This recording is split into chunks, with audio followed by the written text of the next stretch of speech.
Знаеш што ми текна?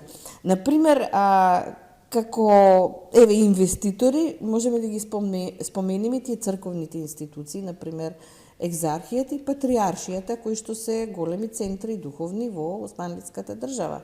Например, тие не инвестираат да се создаде некоја употребна вредност на македонскиот човек во тој период. Нив им е битно да ги шират пропагандите, да го заземат просторот на образованието и јазичното прашање.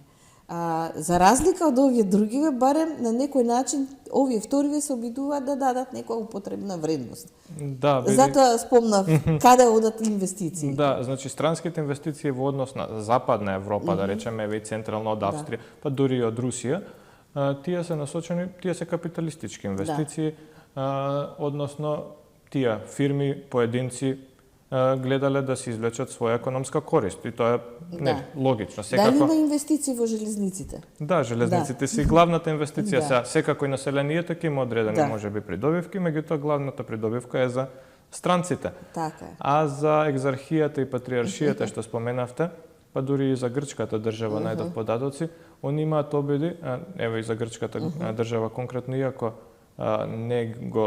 не дошло до тоа, има некои